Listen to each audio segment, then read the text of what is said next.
Andrew said, we now move on to the chapter on honouring, which is following the humble shepherds, and it's about our attitude to church leaders.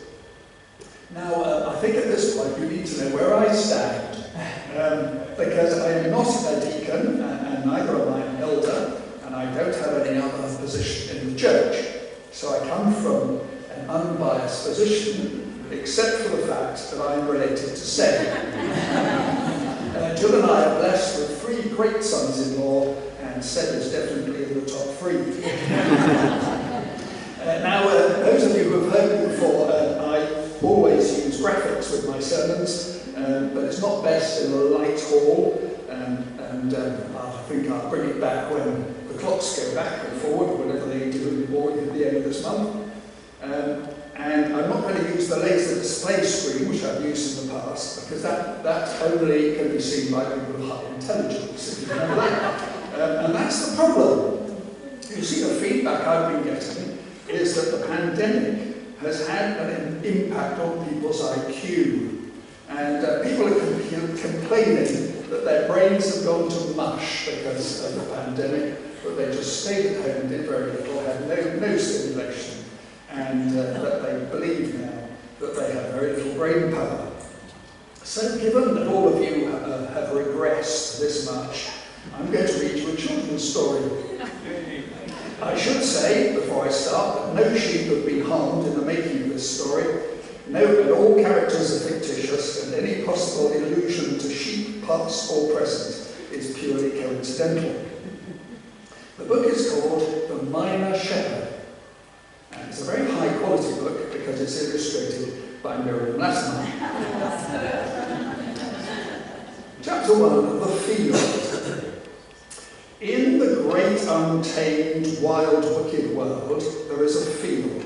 It's a lovely field. There is green, green grass, a stream of blue, blue water, and a shelter from the sun and the rain, and a secure fence running all around it, and a gate in the fence. On the gate is the name of the field, and it says, Church Field.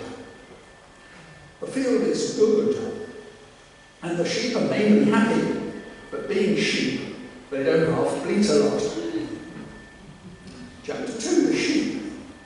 The sheep are all of different types. There are big fat Texel sheep, and little delicate Selby sheep, and shaggy Lincoln sheep, and sleek Sussex sheep. And they're also of all different ages. There are rams and ewes and hoggets and lambs, but they're all sheep. They're all of different colours. There are white sheep and black sheep and spotty sheep and stripy sheep and sheep with horns and sheep with long ears, and they're all different sizes, but they're all sheep. And being sheep, they're all stupid. The field is protected by a white fence, and the sheep inside the field can speak to sheep outside the field, but they can't open the gate. They themselves come in through the gate, and they are happier in the field than they were outside the field. And they often tell sheep outside the field about the chief shepherd and what he has done for them, and they invite other sheep into the field. Next chapter, headed The Great Shepherd. All the sheep in the field know of the chief shepherd, who's mentioned in the reading. He had been the leader and teacher of all of the sheep, and he showed huge love for them, support for them, and encouragement to them. He had also done something that is quite extraordinary. You see, most sheep die for their shepherd because they're sheep. And to be honest, that's what happens to sheep. But he had died for the sheep in this field because he loved them so much that he had died in their place. The sheep also knew that the chief shepherd had miraculously risen from the dead and had gone to be with his Father. But when he went to be with his Father, he left with the sheep 3 things. He left them a book, and a shadow, and a telephone box. Are you getting the imagery? The book. available to all the sheep, and it's a delight to read, and it's magical, not only because it translates itself in all the dialects that the sheep speak, but also because it can sometimes become a torch, so that the sheep can see where they're going more clearly. Some sheep have more difficulty than others in reading the book, as whilst they've all been educated, some have got no further than the letters A and B. And if you put those letters together, they spell Ba. And some sheep are only able with that. But the book is a good guide to how they should live in the field. Then we come to the shadow. The second thing that the chief shepherd had left with the sheep is a shadow. The shadow is a shadow of the chief shepherd. The shadow is totally unlike other shadows, because other shadows in the untamed, wild, wicked world are shady and dark and cold and depressing. Whilst if the sheep seek shelter in this shadow, it's light where normal shadows are dark, and warm and happy where other shadows are dark and forbidding. And the shadow is uplifting, supporting, and encouraging. The shadow is also extraordinary because it helps the sheep understand the book, and it can also open the gate to let more sheep into the field. The telephone box. The telephone box, again, is not like any telephone box in the untamed, wild, wicked world, but one that all the sheep can fit into at the same time if they so wish, and the shadow will often squeeze in together with them. It has a communication line to the chief shepherd, who listens to them bleating, even the sheep that bleat about themselves all the time. And the sheep find that the shadow often seems to help them more if they use the telephone box. The sheep often say that the three greatest things that the chief shepherd left for them was the book, the shadow, and the telephone box. The behaviour in the field. As we've learned, the field is lovely and has everything that the sheep need, but are they always happy? No. Why? Because they're sheep. They often rush about in a panic and they become anxious, and they squabble together, and they sometimes even fight. Why? Because they're sheep. You would have thought that with the book and the shadow and the telephone box, that the sheep would be able to live good lives. But that's far from the case. The rams in particular are a pain in the neck, and the ewes aren't a lot better. Why? Because they're sheep, and they're stupid. The little lambs, of course, are just little lambs. Leadership. Over time, some of the sheep came to a passage in the book that said, in their own dialect, of course, the following. Here is a trustworthy saying. Whoever aspires to be an overseer desires a noble task. Now the overseer, that's elder, deacon, church official, worker in the church. So the overseer is to be above reproach, faithful to his ewe, temperate, self-controlled, respectable, hospitable, able to teach, not given to drunkenness, not violent but gentle, not quarrelsome, not a lover of money. He must manage his own family well and see that his lambs obey him, and he must do so in a manner worthy of full respect. If anyone doesn't know how to manage his own family, how can he take care of God's flock? He must not be a recent convert, or he may become conceited and fall under the same judgment as the devil. He must also have a good reputation with sheep outside the field, so that he will not fall into disgrace and into the devil's trap. In the same way, deacons are to be worthy of respect, sincere, not indulging in much wine, and not pursuing dishonest gain. They must keep hold of the deep truths of the faith with a clear conscience. They must first be tested, and if there is nothing against them, let them serve as deacons. In the same way the youths are to be worthy of respect, and not malicious talkers, but temperate and trustworthy in everything. A deacon must be faithful to his youth, and must manage his lambs and his household well. So the sheep use these principles to choose other sheep to become overseers and deacons in the field. These leaders try to emulate the chief shepherd and show love and compassion to the flock and teach them from the book, always with the help of the shepherd. With the shepherd. And they, of course, do their best, but they often fail. Why? Because they're still sheep. And even though they're helped by the shadow, they still make mistakes. After all, they are still stupid sheep. Now we come on to Shepherd Minor. Within the group of sheep is one by the name of Morris Minor. Morris Minor, of course, is a cousin of a sheep called Austin Healy, who is an annoying little sheep who bleats a lot and is fascinated by two upright posts in the field. A few of you will have got the joke, but not many of themselves did. Now, Morris Minor had a particular love for the chief shepherd and real concern for his fellow sheep, and was encouraged by the shadow. So the leadership sheep looked again at that passage from the book, and they assessed that he was competent, and then asked him to become a minor shepherd of the flock in the field, and to help the other sheep to understand the book and to trust in the shadow. They offered him some extra hay and pellets for this difficult role. The minor shepherd, or shepherd minor, knew from the book that there were such things as false shepherds, who wormed their way into the flock and gained control over gullible ewes, so he was concerned to make sure that he rested in the shadow a lot and read the book and used the telephone box as much as he was able. By reading the book, Minor Shepherd knew that he had a difficult role.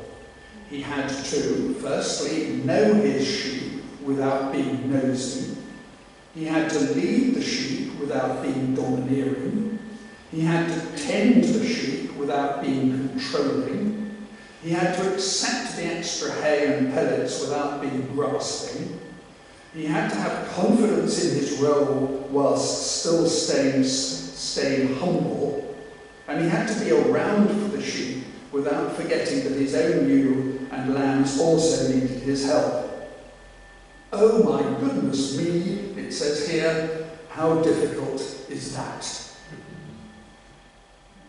What the elders knew, of course, is that although they thought that he was suited to become the minor shepherd, he was still a sheep and would continue to do sheepish things, and it was therefore important that there was a division of duties and responsibilities amongst the other sheep. So other sheep held some of the important functions of the field, and it didn't all fall on the shoulders of the minor shepherd. You know what happened next? The sheep, including some of the overseeing sheep, started to leave everything to Shepherd Minor. Some because they were very busy sheep and they had a lot of other responsibilities, and some because they were a bit lazy and they preferred to eat grass and look at the view, and some for all sorts of other reasons. So the elders got together and asked the shadow to help them, and they found a passage in the book that we had read to us earlier by Mark. And they realised that they should serve and be an example to the flock, and that when the chief shepherd returned, he would one day, when the chief shepherd returned as he would do one day, they would have their reward. They had to be faithful leaders of the flock, as well as Shepherd Minor. As time went by, the sheep all got used to the way things worked in the field, and they got used to the minor shepherd being around, and they generally liked him, and sometimes they asked him to help them with a problem, and sometimes he led them away from danger, and sometimes he told them off, and sometimes he went into the telephone box with them. But generally they got used to him and the elders, and sort of led their lives as to how they would have done if they didn't have a minor shepherd. Now one of the ewes, who was old and wise, saw what was happening, and called all the other sheep and lambs, and said that she had discovered in the book, with the help of the shepherd and by using the telephone, certain things that she wanted to tell them. So she sat them all down, and she told them what their attitude should be to the minor shepherd. She said that they ought to do the following. They should respect him. She had read, "Now we ask you, brother rams and sister ewes, to acknowledge the sheep who work hard among you, who care for you in the name of the chief shepherd, and who admonish you." She told them that the minor shepherd and the elder sheep and the deacon sheep deserved their respect, and they should look for ways to assist them rather than just ignore them. She asked them for examples of how they were showing respect to the elders and the minor shepherd, and how they were being attentive to what they said. And nobody said anything, and they all looked down at the ground, and they shuffled their hooves. She also said that they should love them. Hold them in the highest regard in love because of their work. Live in peace with each other. She told them that the true mark of a sheep in church field was having love for each other. And that included shepherd minor and the elders. And she asked them for examples of how they were showing love to each other and to the minor shepherd and the other elder sheep, like doing kind things and making supportive comments and not bleating all the time. And nobody said anything, and they all looked down at the ground and they shuffled their hooves. She also said that they should follow his example. Remember your leaders who speak the word of God to you. Consider the outcome of their way of life and imitate their faith. She told them that the elders and shepherd minor were trying hard to set a good example. They wanted to set an example to the rest of the flock by living in a way that was worthy of the chief shepherd and the shadow.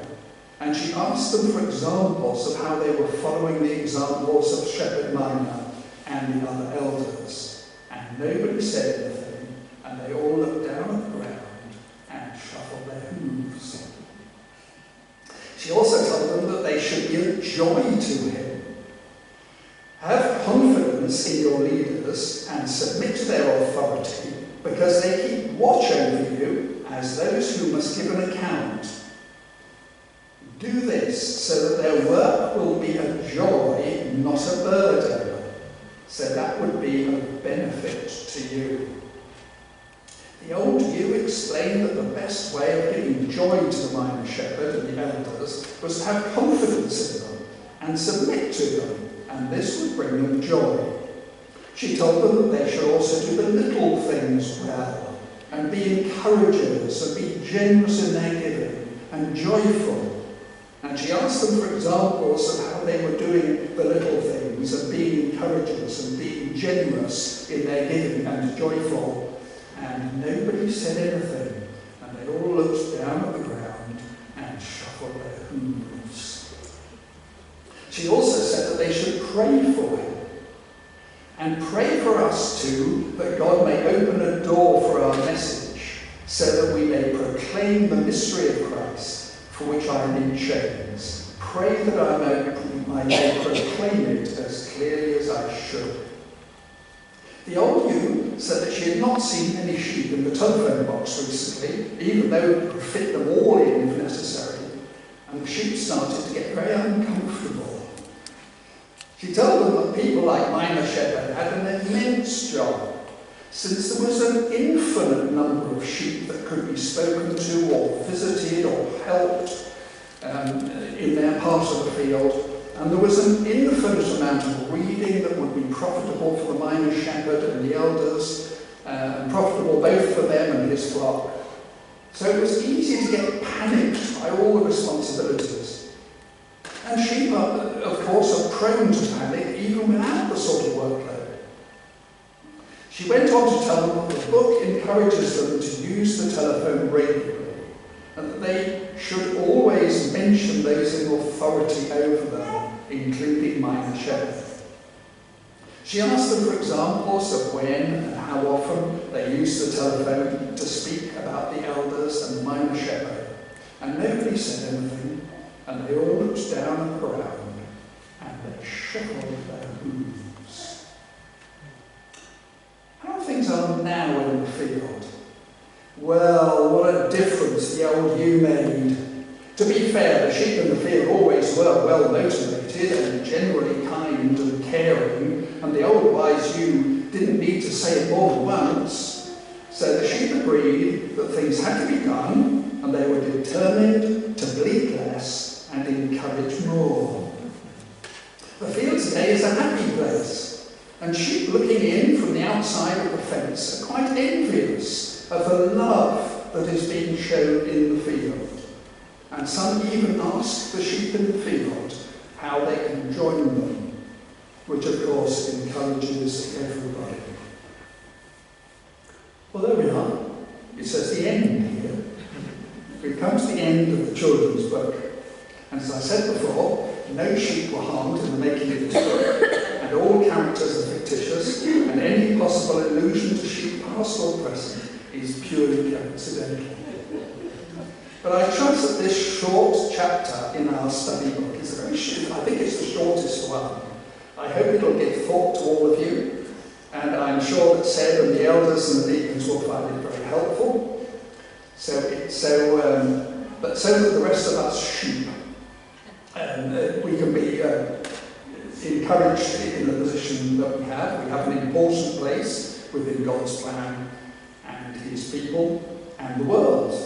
We have a strategic position, and we should respect, love, follow and pray for our pastor and the elders and the deacons and those in the worldwide church.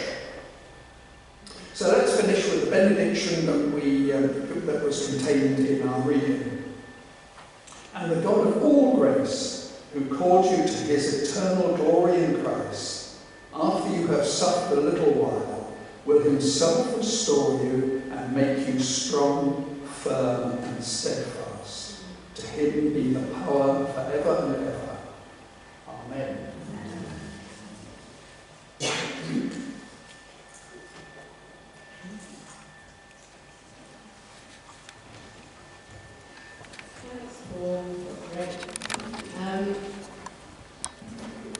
Close with some worship. So what we'll stand to start, that'd be great.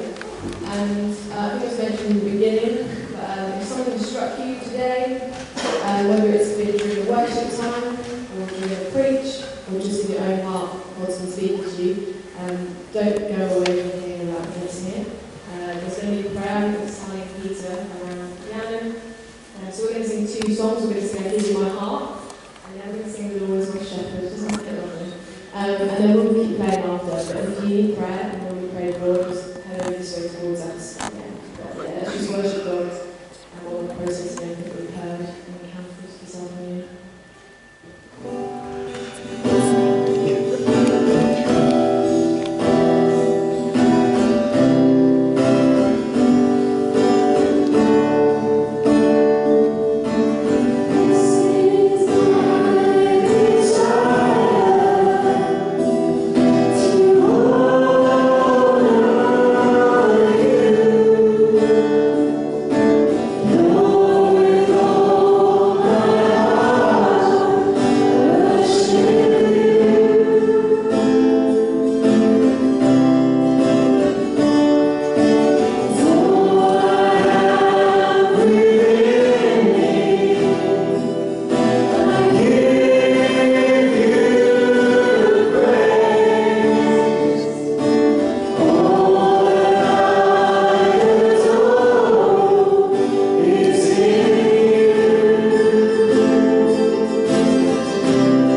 left with us. Thank you that those things aren't just, nice stories in a children's book. They're real, and they're here, and they're active right now, and you provide it. Thank you, Lord, for that. And we just pray that we be people of honour for each other and for our leaders, and that we love each other well, Lord. Just thank you that you're a good shepherd, you're the good shepherd, and you love your flock. And that's everyone in this room and everyone without. Don't help us to be sheep that aren't quite as stupid. Maybe the shadow can help us in that bit. But you are the good shepherd. Help us to remember that, not just on a Sunday, but every day. Thank you, Lord. Amen. We're officially done.